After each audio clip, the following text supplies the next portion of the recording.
Welcome to all. आज प्रसंग रही पृथ्वी और आकाश। तुम मैंने देखिपुच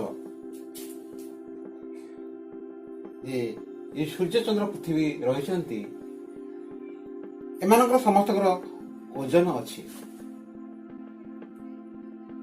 सूर्य पृथ्वी ठारू 13 लाख गुण बड़। तेणु सूर्यर ओजन पृथ्वी ठारू बहुत अधिक। से भली पृथ्वीर आयतन मध्य 50 टी चंद्र रही पारे। तेणु पृथ्वीर ओजन चंद्र ठारू मध्य अधिक अटे।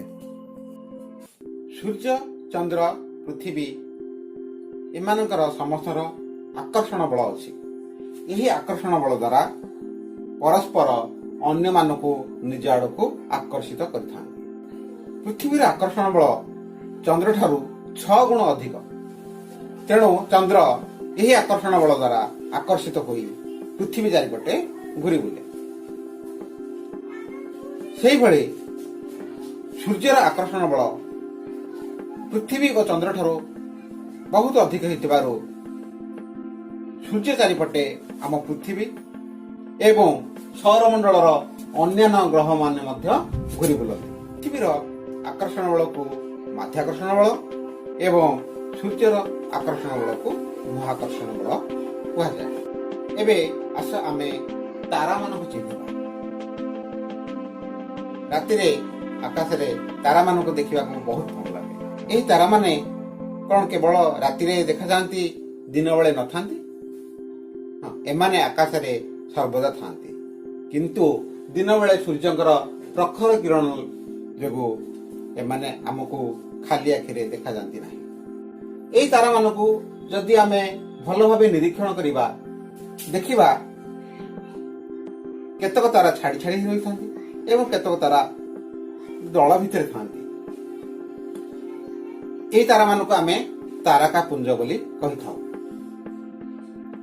एई भली गोटे तारका पुंज उत्तर आकाश रे देखा जाए। 7टी तारा मान को नहीं ए तारका पुंज गठित। यह सप्तर्षि मंडल कह।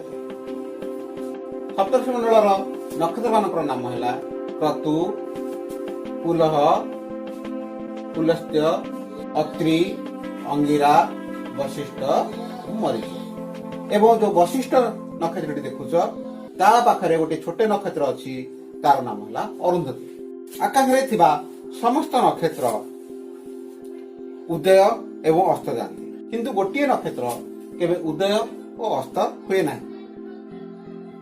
यह सर्वदा स्थिर था।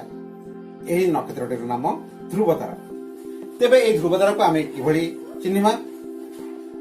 जदि पुलह और क्रतु को गोटे सरल रेखार जोग करी आगु को लंबाइबा तेबे यह से ध्रुवतारा को भेट।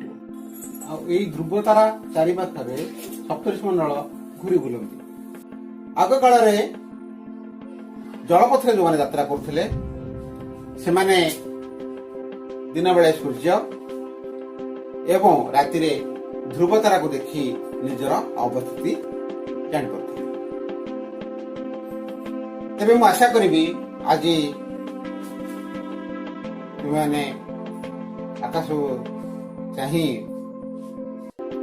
सप्तर्षि मंडल को देखिब, ध्रुवतारा को चिन्हट करिब एवं ये सप्तर्षि मंडलर गोटे चित्र तुमे निज निज खातार। आज एतिकी रहुछि। धन्यवाद।